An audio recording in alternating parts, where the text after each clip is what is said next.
everyone, Charlotte and Melba here. Welcome to this video tutorial for the button-up tassel cat shawl that you can see Melba wearing here. So I hope you enjoy this tutorial. Please like, share and subscribe, and hope to see you soon.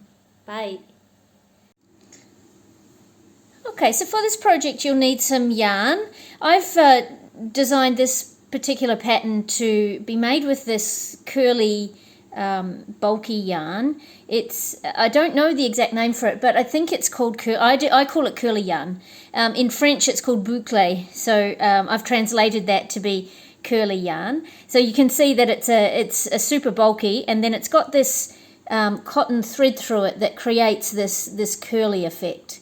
So I've designed this pattern for this type of yarn here. Now you could use one that's not quite as bulky or as chunky as this one, but you know, to get the effect of the shawl that I've made, you'll need something similar to this. Then you'll need a crochet hook. My yarn recommends 10mm. I'm going to use 8mm today. You'll need a darning needle, large eye. You'll need a button. I'm going to use, for this one here, for this yarn, I'm going to use this button here. It's a wooden button. It's got very large holes, so you'll need a button with pretty large holes. You'll be sewing on your button, and this is just optional, but I'll be showing you how to sew on your button with the tail end of your yarn. Then you'll need some scissors to snip off your ends, and a tape measure to measure your foundation chain.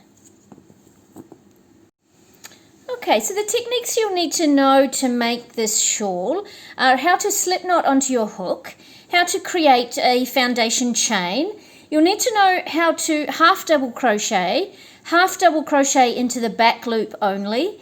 You'll need to know how to double crochet, and then we're going to do front and back post double crochet. You'll need to know how to weave in your ends.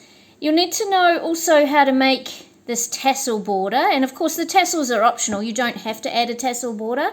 I like the effect of the tassel border, so you can choose to add that or not.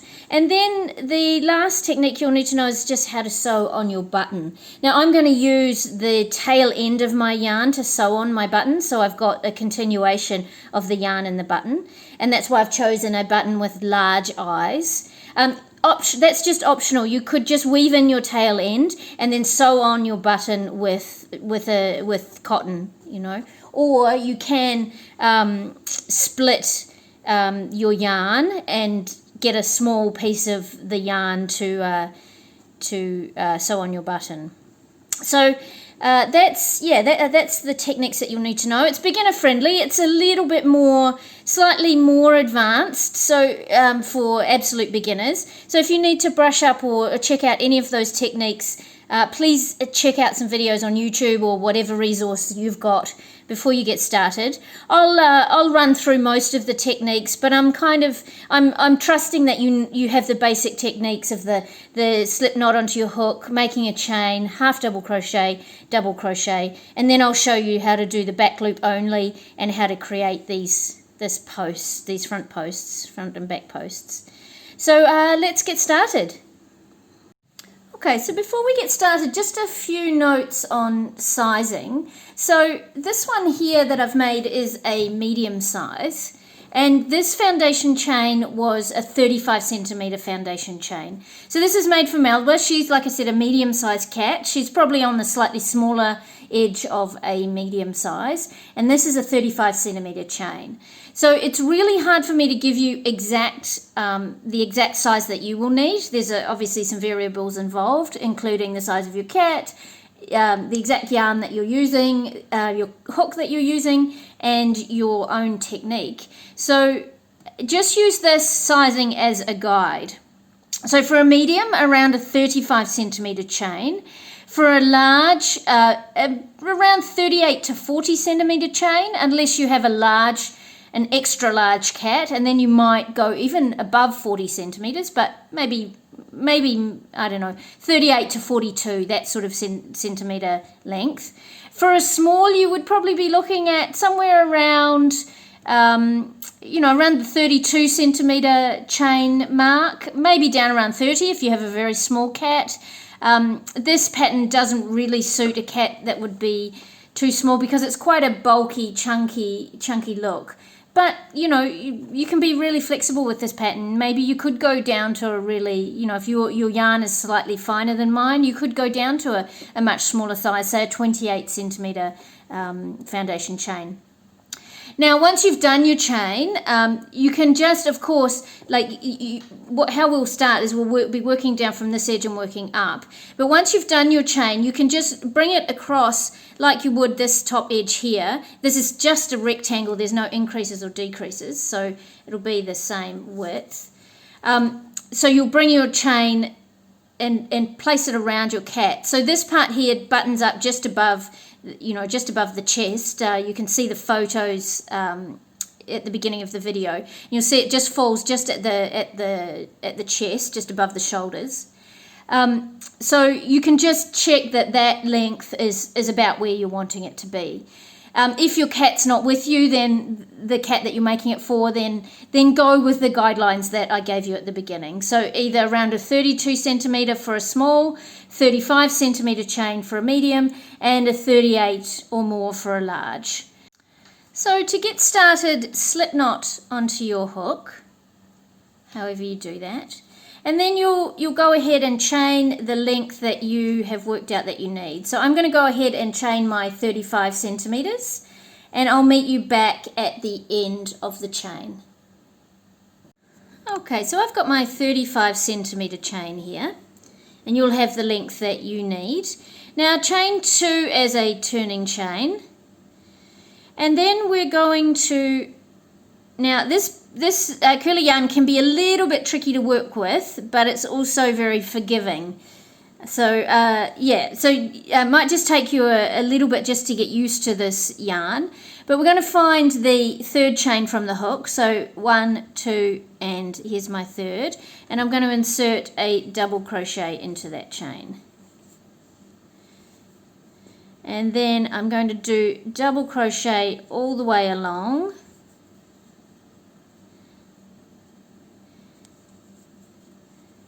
For row 1. So just 1 half double crochet into each chain all the way along your chain. And just be careful with this yarn because it's not super easy to see. Just be careful and make sure that you're going into every chain. Okay, with this yarn it's sometimes easy to skip a chain. So just keep a close eye on your chain, make sure you're going into each and every chain. And I'll meet you at the end of row 1. Okay, so I'm just adding my last half double crochet into my last chain. Okay, so I've got row 1 done there. Now we're going to move on to row 2 by chaining 2 and turn. And then we're going to place a half double crochet in that first stitch. And then we're going to start to work into the back loops only. Okay, so it just gives this, by working into the back loop only, it just gives this slightly textured ribbed effect here.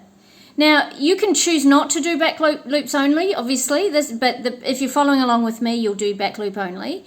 But it gives this what I really like is this textured effect. Even with this curly yarn, it still gives you this textured effect that yeah, to me, I really like it. So if you want to make the pattern exactly as I'm making it, then you'll start to half double crochet into the back loops only. Now, it's not super easy to find the back loop with this yarn, and that's why I offer you the option of just going in and doing both loops and not doing this textured version. But do the best you can. Find your back loop and then half double crochet into those back loops, and once you get going on the row it should become more and more easy to find. And just into the back loop only, and in the first and the last stitch in the row you'll half double crochet into both loops. Okay, so keep going with your row 2, working your half double crochets into the back loop only, all the way along. And I'll meet you at the end of this row. You can start to see that texture coming in now. You can see the slight ribbed effect. So yes, so I'll meet you at the end of this row 2. Okay, so I'm just placing my last stitch in row 2. It's a half double crochet in both loops. Now we're going to move on to row 3. So essentially from here, what we're going to do is continue to repeat row 2 for 4 more rows. So we want a total of 6 rows for this half double crochet. So into the back loop only, or if you're working into both loops, fine. But it's we've done 2 rows here. We're going to add 4 more rows, repeating row 2. So that half double crochet into both loops in the first stitch, and then back loops only all the way along to the end stitch, and then into both loops in that last stitch, and then repeat again to row 6. So I'll meet you at the end of row 6. Okay, so I'm just coming up to the end of my row 6, my last 2 stitches. Okay, so now we're going to move on. We've made the main part of the shawl. So we've made this part here. And now we're just going to add this little ribbed border onto it. Okay, so to move on to row 7, chain 3, turn. And we're just going to place double crochets in each stitch all the way along. Okay, so just no back loop only, just normal double crochets all the way along for row 7. Okay, so keep moving, place a double crochet in each of your stitches. I'll meet you back at the end of row 7. Okay, I'm just putting my last double crochet in the end of row 7, and then we're going to move on to the 8th and final row. So chain 3, turn your work, and this row we're going to work into we're going to create the front post and back posts. So we're going to pull every second stitch to the front and push every second stitch to the back. So how we'll do that is, so for the first one, skip this first one here, find this next one. So we're going to push this stitch to the front. Okay, so yarn over, so it's double crochets. We're going to insert the hook behind this double crochet in the previous row, and then we're going to yarn over, pull through, and complete a double crochet as normal. Okay, so that's pushed that stitch to the front. So just to show you on the one I made previously, you can see that it gives this ribbed effect. So one stitch comes to the front, one stitch goes to the back, to the front, to the back, and it just creates this slight ribbed look effect. Well, it's actually quite a substantial ribbed look. It's quite a chunky ribbed look effect. Okay, so next stitch we're going to push to the back. Okay, so yarn over. Now to do that, we're going to insert the hook from behind. So go behind your work, in front of that double crochet, and then behind again. And then work your double crochet from behind. Okay, so let's keep going on a few more. So we're going to push this next one to the front. So insert your hook behind that double crochet in the previous row, yarn over, pull through behind the stitch, yarn over, and complete a double crochet as normal. This next one we're going to push to the back, so yarn over, bring your hook from the back, push the stitch behind the hook, yarn over, pull through, and complete your double crochet. So you can start to see that that ribbed effect coming on. So let's do another couple together. So yarn over. So we're going to push this stitch to the front. So bring the hook behind the stitch, yarn over, pull through, and complete your double crochet. The next one will push to the back. So bring the hook from the back, across the front of that stitch and out to the back again, and then complete your double crochet. Okay, so you'll continue to do that all the way along. So bringing one to the front, pushing one to the back, front post, back post, front post, back post, okay? And then I'll meet you at the end of this row. So just take your time, move through, working one stitch forward, one stitch back, right to the end of the row, and I'll meet you at the end of this row 8. Okay, so I'm just doing my last couple of stitches here. This one is going to the back. And then this final one right on the end here, make sure you don't forget that one, and complete that final stitch. So it might be different depending on the number that you chained at the beginning. You might finish on a different stitch. You might have finished with a back post. So that's the main part of the shawl completed. So yarn over, pull through, and leave a length of tail that you can use to sew on your button. So you might just want to leave a little bit longer than you usually do.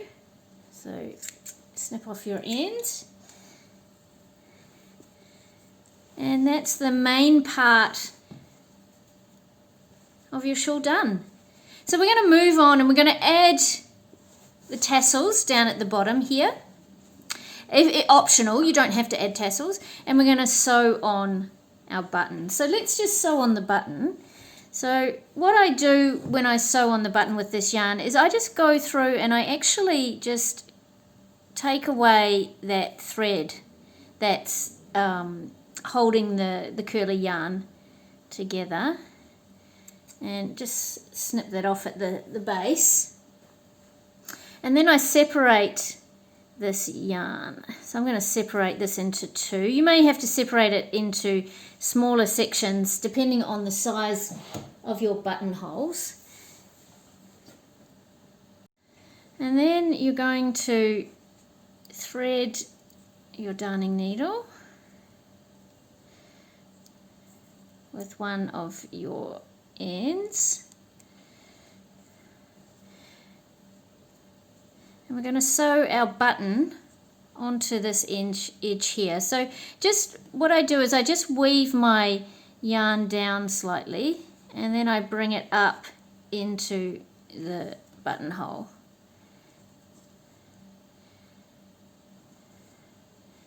So we're kind of weaving in our end and sewing on the button at the same time. Now optional, you don't have to do it this way. You can just sew on your button. And with this, sorry, you can just weave in your end and then sew on your button. But with this yarn, I could have just not split it, but I just wanted to show you what you can do with this curly yarn. So I'm just going to sew on my button with this first strand, and I think that will do. And then I'm going to weave in this end just through into my work, and can go backwards and forwards, weave in.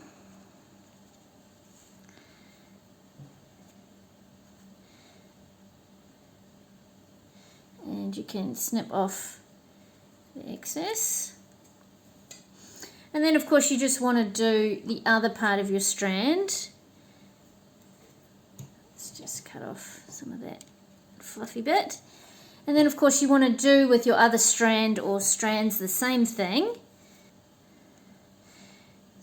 So yeah, 2 in 1.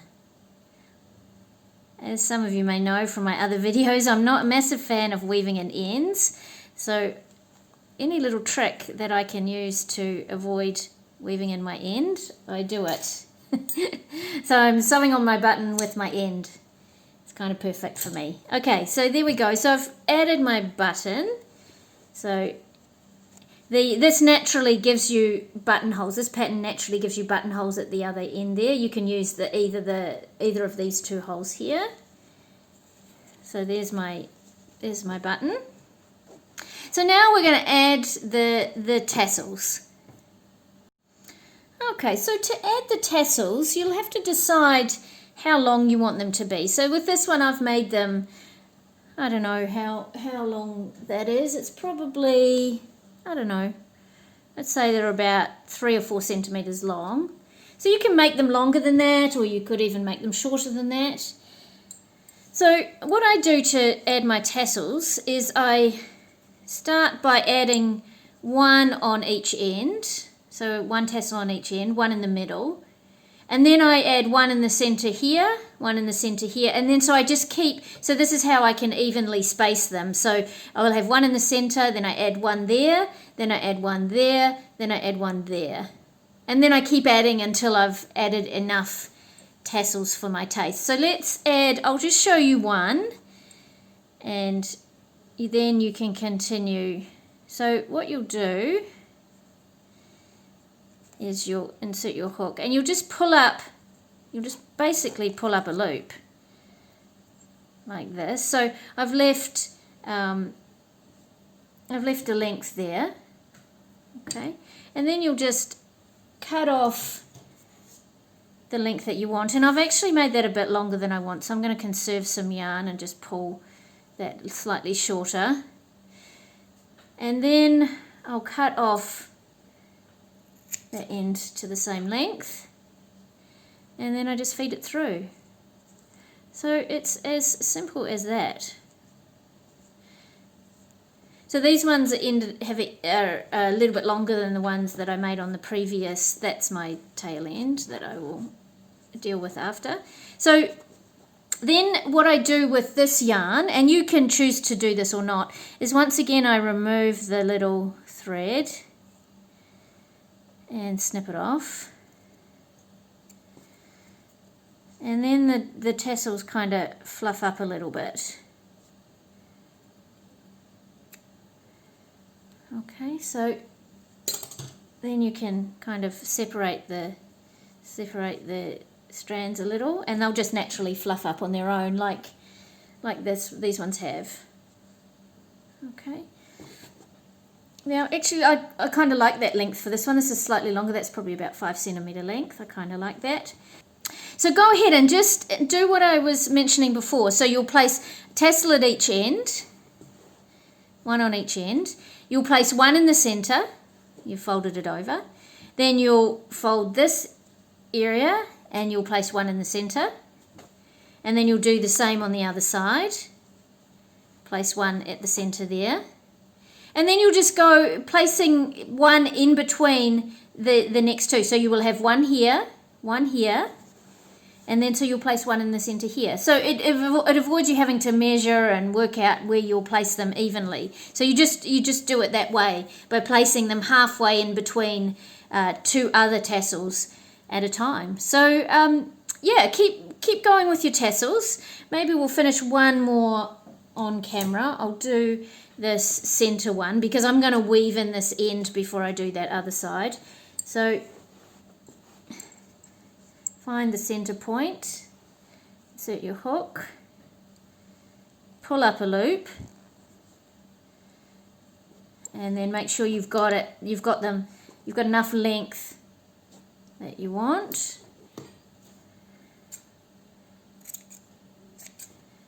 So you can go ahead first and cut all the lengths that you want. I don't tend to do that because I don't tend to know exactly how many I'm going to add. So I just go ahead and I cut them as I go. But you can cut them all first, cut the length that you want first, and then just add them all. And then just pull out those, once again pull out those little stitches. And then you've got your tassel. So then you'll of course clean up your tassel. If one is slightly longer than the other, you'll just give them a little haircut, and you'll make them all nice and uniform all the way along. So eventually, and I'll finish that off camera later on, so then eventually you'll have tassels all the way. Now, how many I added on this one? 1, 2, 3, 4, 5, 6, 7, 8, 9, 10, 11, 12, 13, 14, 15, 16 I ended up adding. So I did one in the center, then one in the center, and then one in the center, one in the center. So hopefully that kind of makes sense. But I've added 16 to this, and it's likely that I'll end up adding 16 to this one as well. Okay, so you can add as few or as many as you like. You could even bulk it up a little bit more. You know, I could go ahead and add another one in between to make a really, really full tassel border. So it's whatever is to your taste. So congratulations on making your shawl. Now I would love to, as always, see photos of your kitty wearing his or her shawl. I'd love to see the yarn that you've used and how it turns out. So please send those along. You can either send them via email at catventurous.community@gmail.com, or you can tag us on social media at catventurous.crochet, or you can also tag Melba at AdventurePussMelba. So thanks very much for being here. As always, I really appreciate you watching, and please like, share and subscribe, and take care. See you soon. Bye. Sweetie. Yeah. How you doing? Yeah. Is that light a bit bright? Hey. Good job. Good job.